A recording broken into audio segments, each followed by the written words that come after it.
wabarakatuh. Saya Helda Andriani, guru SMA Negeri 1 Muara Belida, Kabupaten Muara Enim, Provinsi Sumatera Selatan, sekaligus mahasiswa dalam jabatan kategori 1 gelombang 2 tahun 2022, Program Studi Bahasa Indonesia LPPK Universitas Muhammadiyah Palembang. Pada hari ini, saya akan melaksanakan ujian kinerja praktik pembelajaran dengan materi teks prosedur. Selamat menyaksikan. Assalamualaikum warahmatullahi wabarakatuh. Waalaikumsalam warahmatullahi wabarakatuh. Apa kabarnya hari ini, anak-anak? Siap ya? Siap untuk belajar? Siap.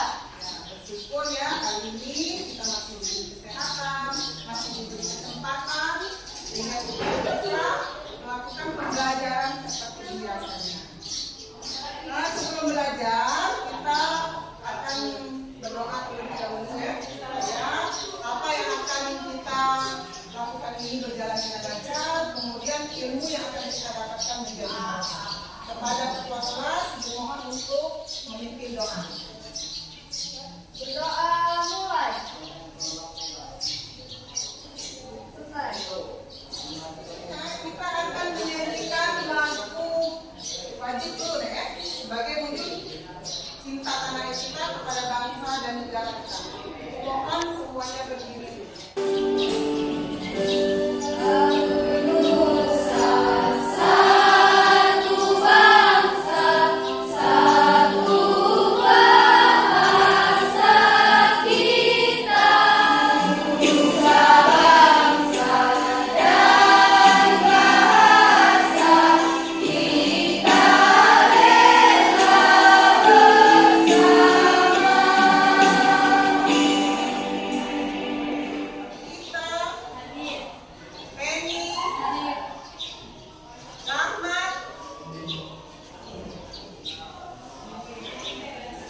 Semua hadir ya?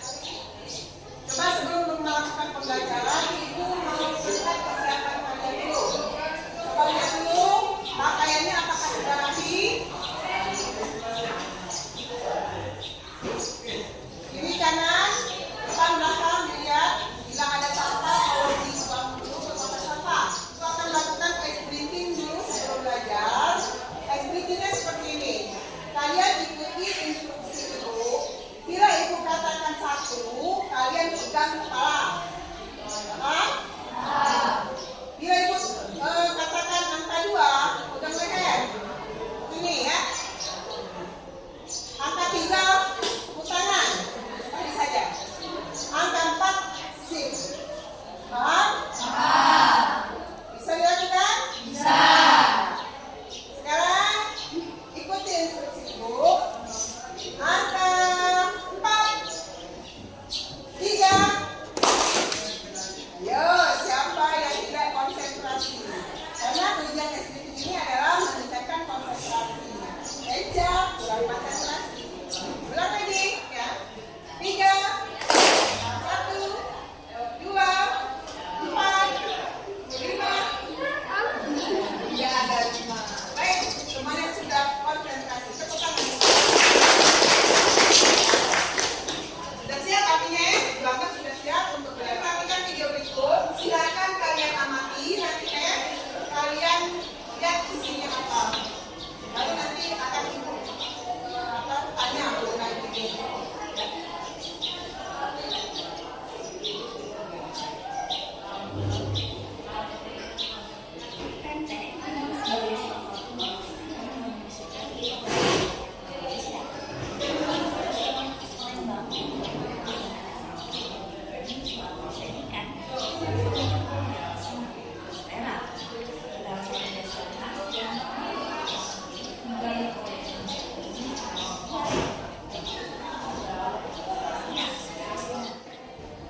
Kalau sudah, kira-kira apa yang dijelaskan dalam video tadi?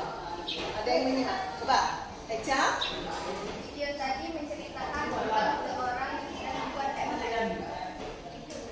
Ceritakan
dari awal sampai akhir. Ya, supaya kita paham cara membuat PPT seperti apa ya. Nah, bila dibuat dalam teks, inilah yang dinamakan dengan teks prosedur. Ya, teks prosedur inilah yang akan kita bahas pada hari ini. Namun sebelum kita jauh ke dalam materi, kita baca dulu pembelajaran atau tujuan pembelajaran kita hari ini. Coba Ibu minta tolong Indi dibaca tujuan pembelajaran kita hari ini. Indi, silakan dibaca ini. Menjelaskan pengertian teks prosedur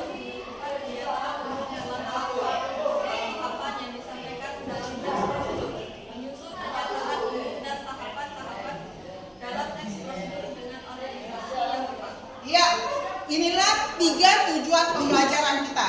Jadi kita tahu arah pembelajaran kita. Yang pertama kita akan mencari mengenai pengertian teks prosedur itu apa, ya. Kemudian yang kedua kita akan menentukan pernyataan umumnya di mana, kemudian ada langkah-langkah dalam teks prosedur. Lalu yang ketiga itu kita akan menyusun sebuah teks prosedur berdasarkan pernyataan umum dan tahapan-tahapan langkah-langkah yang ada. Nah, tadi kita sudah membahas sedikit, sudah disinggung sedikit dalam video tadi, ada langkah-langkah. Jadi teks prosedur tadi adalah teks yang memaparkan langkah-langkah atau tahapan-tahapan dalam melakukan sesuatu. Ya, kalau tadi tahapan langkah-langkah membuat PPT, contohnya tadi ya. Inilah namanya teks prosedur. Paham semua? Paham. Berikutnya, untuk apa teks prosedur ini dibuat namanya teks prosedur? Akan membuat sesuatu hal itu menjadi tepat dan akurat. Paham ya? Teks prosedur. Coba kalian baca sebenarnya ya. Baca dulu. Siapa yang mau membacanya?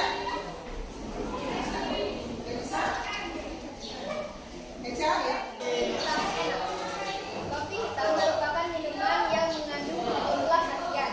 Pembuatan kopi hitam terlihat sederhana, namun pada prakteknya cara membuat kopi hitam dapat berbeda-beda.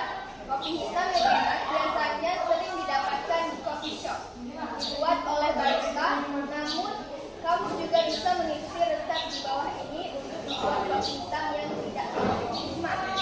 Alat dan bahan: kopi, air mineral, gula, mug dengan filter atau kertas sari, dan cangkir keramik. Cara membuat: panaskan air sebanyak 2 cangkir. Gunakan air mineral untuk menghindari kemungkinan perubahan rasa pada kopi. 2. Ketika mulai minum kopi, atur api pada intensitas sedang. Dan sebelum mendidih, masukkan bubuk kopi dan aduk perlahan. Jika sudah mendidih, matikan api. 3. Gunakan mug dengan filter atau kertas sari untuk menyaring ampas kopi. Buang kopi secara perlahan. 4. Buang kopi tanpa ampas ke dalam cangkir keramik. Cangkir jenis ini dapat menjaga suhu kopi agar bertahan lama. 5. Jika kamu penyimpan kopi penyempla, kamu bisa masukkan gula di dalam selera, lalu aduk hingga larut. Baik, tadi sudah dibaca oleh Eja dan yang lainnya Ibu yakin juga membaca ya walaupun dalam hatinya ya. Nah, apa yang dijelaskan dalam teks ini nak? Ya coba. Teks ini membuat kopi hitam yang enak. Berisi tentang cara membuat kopi hitam dengan enak. Ada pendapat lain? Ya. Pertama, penjelasan mengenai kopi hitam. Dikatakan bahwa kopi hitam adalah minuman yang mengandung sejumlah khasiat. Biasanya kopi yang sering dijajakan di coffee shop. Iya. Ada yang memiliki pendapat lain? Ya. Selanjutnya dijelaskan mengenai alat dan bahan.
suatu bidang materi.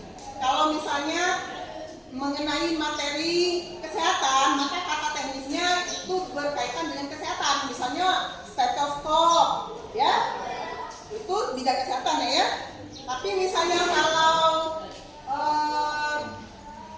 misalnya katanya APBN, misalnya katanya lagi tentang inflasi, pasti bukan berkaitan dengan kesehatan, tetapi berkaitan dengan ekonomi.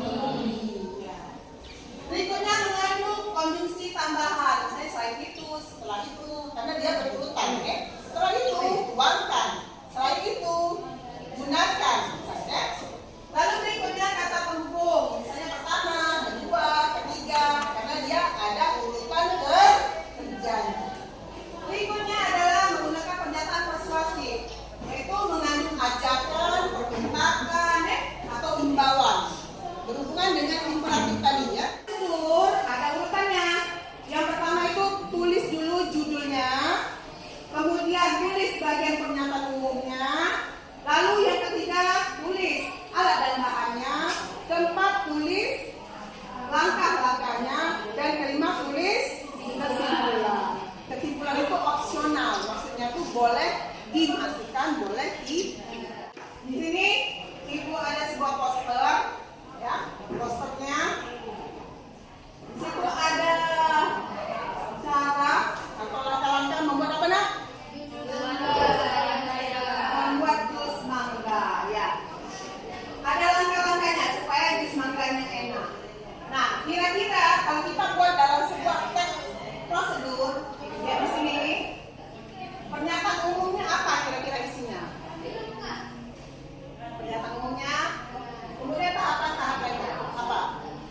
Ada yang bisa? Kalau bisa, silakan tulis di depan, silakan tulis. Eca, ya bagus Eca, ke depan silakan Eca.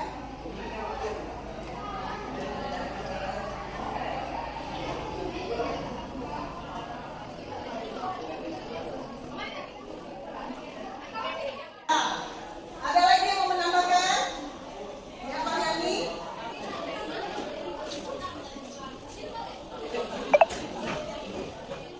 Ada lagi? Sudah ada bahan apa nak? Bahan. Jadi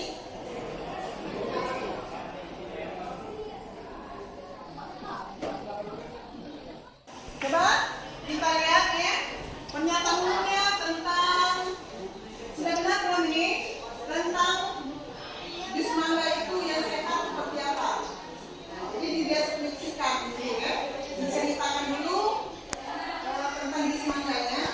Kemudian diikuti dengan alat dan bahan yang akan digunakan dalam pembuatan jus mangga. Di situ kan ada di sini alat dan bahannya, ada mangga, ada susu, batu es, kemudian gula ya. Ada alatnya itu blender ya. Sesuai dengan urutan yang ada dalam posternya. Berikutnya langkah-langkahnya. Nah, di situ lihat. Pertama cuci mangga untuk cuci dulu ya, kasih dipotong-potong. Potong kecil, masukkan mangga ke blender katanya ya. Siapkan. Sarunya apa ini nak?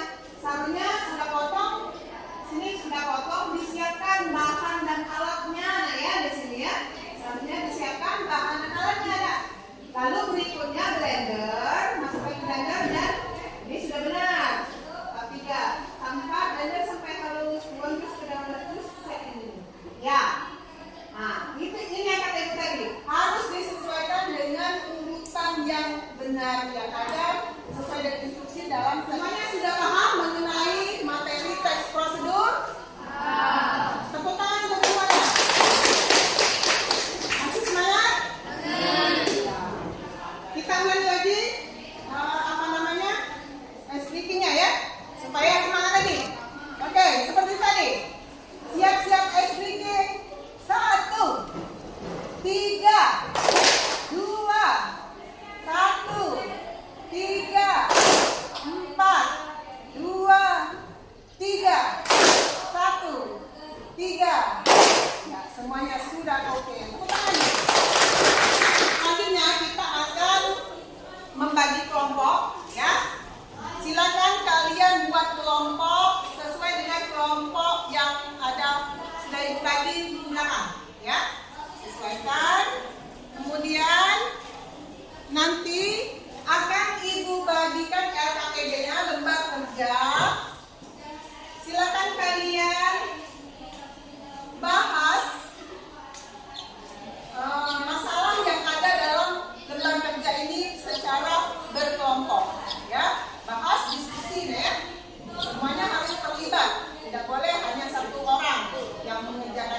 semuanya berdiskusi untuk mencari solusi atau jawaban dari permasalahan-permasalahan yang ada dalam LKPD ini.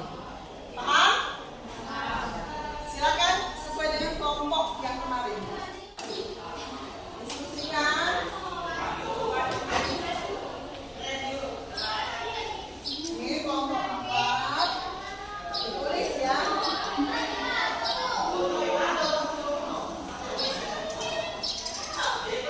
Kerjakan.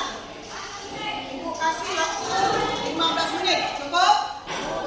Ya, 15 menit silakan kerjakan dan baik, sudah didiskusikan, Nak? Sudah Bu, kami sudah mendapatkan yang jawaban nomor 2. Apa jawabannya? Pernyataan umumnya itu pengertian tentang cara menghidupkan komputer. Terus yang langkah-langkah. Setelah itu langkah-langkahnya. Ya. Sudah baik, silakan didiskusikan kembali ya. Lanjutkan nomor 3. Kelompok ini sudah? Kelompok ini sudah, Nak? Ya, lanjutkan lagi ya.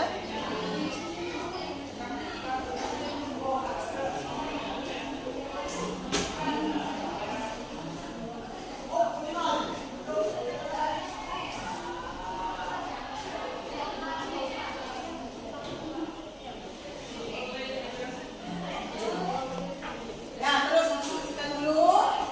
Baru nanti kita presentasikan. Sudah, Mek? Kita presentasikan ke depan ya. Hasil diskusinya.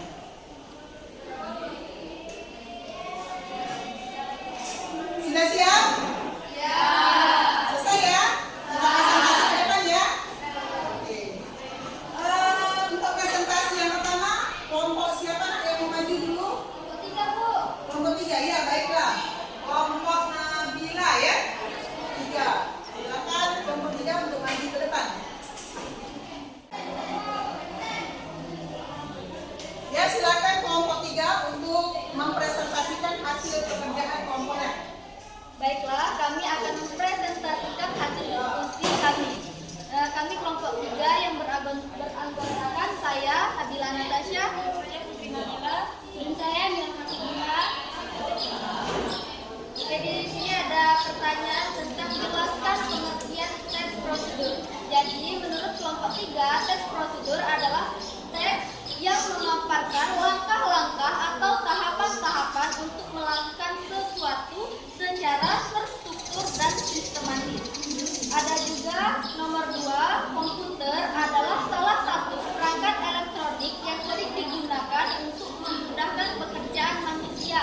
Sebelum digunakan, komputer ini harus dioperasikan terlebih dahulu. Dalam pengoperasian, komputer harus mengikuti setiap prosedur bagaimana cara menghidupkan komputer dengan benar. Tahapan pada teks 1, buka penutup cover monitor, CPU, keyboard, dan printer. 2, pastikan saklar yang menyediakan arus listrik terhubung dengan kabel power ke stabilizer atau CPU komputer. 3, tekan tombol power pada CPU dan tombol power monitor. 4, komputer akan booting, tunggu proses ini sampai selesai. 5, setelah selesai proses booting, komputer siap digunakan. Jawaban nomor 3 yaitu nasi goreng spesial. Nasi goreng spesial adalah menu yang paling banyak dipilih dari berbagai restoran. Nasi goreng ini memiliki banyak bahan tahapan. Dari tampilannya pun sangat menggugah penikmat nasi goreng.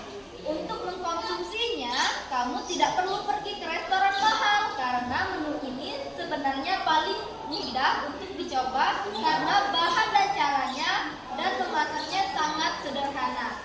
Oke, bahan-bahannya yaitu 1 potong bagian ayam suwir, nasi putih 2-3 piring sesuai selera, 1 helai daun bawang, 1 sendok teh garam, 1/4 sendok teh gula, 2 butir telur ayam, 2 sendok makan minyak goreng, 3 sendok makan kecap manis, 3 buah bakso. Bumbu yang perlu dihaluskan siung bawang putih, 4 buah cabai rawit dan cabai merah, 1 sendok teh terasi. Selanjutnya yaitu ada prosedur pembuatan nasi goreng. 1. Tuangkan minyak goreng ke dalam wajan dan nyalakan kompor dengan api kecil. Haluskan seluruh bumbu yang dibutuhkan, kemudian tumis bumbu dan minyak goreng yang telah panas hingga baunya harum. 2. Masukkan ayam dan bakso ke dalam wajan dan aduk secara merata hingga matang. Kocok 1 butir telur, kemudian digoreng dan diorak-arik. Ada juga 3 tambahan nasi ke dalam wajan. Tuangkan bahan pelengkap seperti kecap manis, garam, dan gula pasir dan aduk hingga merata. 4. Pindahkan nasi ke piring, kemudian masak 1 butir telur untuk dijadikan telur mata sapi. 5. Setelah telur matang, letakkan telur mata sapi di atas nasi goreng yang telah dipindahkan ke atas piring. Itu saja presentasi dari kelompok 3. Mungkin ada pertanyaan dari kelompok lain? Ya, itulah tadi hasil kelompok 3. Tepuk tangan dulu untuk kelompok 3. Ya, bagus ya hasil kelompok 3. Ada tanggapan untuk hasil presentasi kelompok 3? Ya, kelompok berapa ini? Kelompok 2. Bagaimana kelompok 2? Baiklah, kami akan menanggapi hasil kelompok 3. Menurut kami, jawaban kelompok 3 sudah bagus. Hanya saja mungkin ada masukan dari kami. Sebaiknya penjelasan pada dasar ilmu itu lebih didetailkan lagi. Sesuai dengan judul yaitu nasi goreng Aceh itu seperti apa? Ya, tanggapan dari kelompok 2 ya. Bagus, tepuk tangan untuk kelompok 2. Sudah baik tanggapannya. Ada lagi tanggapan dari kelompok lain? Kelompok berapa ya? Kelompok 1 ya, Riti silakan. Bagaimana tanggapannya Riti? Kami sepakat dengan kelompok 3. Kemudian menurut kami sedikit terbalik untuk mengacu pada nomor 3. Menurut kami, ketika membuat nasi goreng, jangan dimasukkan terlebih dahulu kecapnya jika memenuhi umum karena biasanya kecap membuat suatu makanan. Jadi baiknya ditulis di langkah kelima saja. Ini tanggapan dari kelompok 1 dan kelompok 2. Bagaimana kelompok 3? Baik, terima kasih atas tanggapannya. Kami tanggung jawabannya sebagai tambahan untuk kerja kelompok kami. Semuanya kan hasil kerjanya beda-beda ya. Bisa saling ada masukan dari kelompok lain. Mungkin kita yang kurang, masukan dari kelompok lain bisa membantu untuk hasil kelompok kita ya. Tepuk tangan untuk semuanya. Silakan. Berikutnya kita akan menyimpulkan hasil LKPD. Siapa yang akan menyimpulkan hasil LKPD kita? Ya, silakan Mona. Satu, tes yang menggunakan apa atau pengadaan untuk memenuhi suatu. 2. Dalam Untuk Mona. Tepuk tangan untuk Mona. Demikianlah pembelajaran kita hari ini.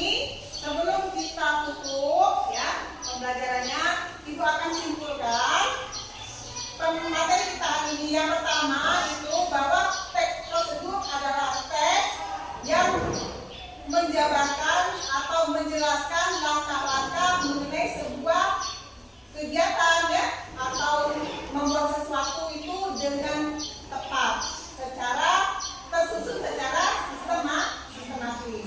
Kemudian struktur dari teks prosedur itu sendiri ada yang pertama adalah pernyataan umum yang berisi tentang deskripsi umum kemudian berisikan lagi alat dan bahan mengenai hal yang akan kita tulis ya.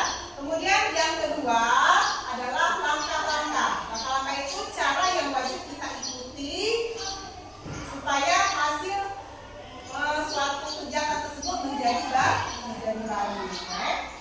Untuk mengetahui struktur ini, apa gunanya mengetahui struktur ini? Supaya ketika kita membuat teks prosedur itu dapat tersusun dengan rapi ya, sebuah teks prosedur. Nah, menyusunnya harus diperhatikan, kalimatnya harus digunakan kalimat imperatif ya. Biasanya gunakan kalimat imperatif yaitu kalimat yang mengandung perintah seperti tadi, buangkan, buatkan dan sebagainya ya. Kemudian banyak mengandung urutan pertama, kedua, ketiga. Kemudian dia mengandung konjungsi penambahan, ya. Selain itu, kemudian, lalu, nah itu adalah konjungsi penambahan. Gunakan kalimat-kalimat tersebut. Kita akan merefleksi dulu pembelajaran hari ini, ya. Bagaimana nak pembelajaran kita hari ini? Siapa yang akan menjawab? Penny? Menurut saya pembelajaran hari ini sangat menyenangkan, Bu. Kami semua paham atas penjelasan ini. Iya, terima kasih anak-anakku semuanya. Bagaimana dengan medianya? Ya, Putri Nabila. Jadinya menarik, Bu. Gambarnya warna-warni, jadi tidak bosan. Iya. Terima kasih untuk semuanya, ya. Alhamdulillah kalau medianya sudah menarik, pembelajaran sudah menarik, ya. Semoga pembelajaran kita ke depannya akan menjadi lebih baik. Saya akan mengingatkan dulu materi kita untuk minggu depan, ya. Materi tentang teks eksplanasi, ya. Silakan kalian pelajari di rumah mengenai ciri-cirinya seperti apa, kemudian kalian cari contohnya juga, ya, supaya nanti minggu depan kita sudah bisa melanjutkan untuk materi berikutnya. Terima kasih pembelajaran hari ini. Sebelum kita tutup, kita membaca doa terlebih dahulu, ya, kepada ketua kelas. Memimpin doanya lagi. Berdoa mulai. Selesai. Ya, terima kasih kepada ketua kelas yang sudah memimpin doanya. Alhamdulillah pembelajaran kita hari ini sudah selesai. Insya Allah minggu depan kita lanjutkan lagi, ya. Makanya belajar lagi di rumah, tetap semangat, dan terus belajar, ya. Demikianlah Ibu akhiri. Wassalamualaikum warahmatullahi wabarakatuh.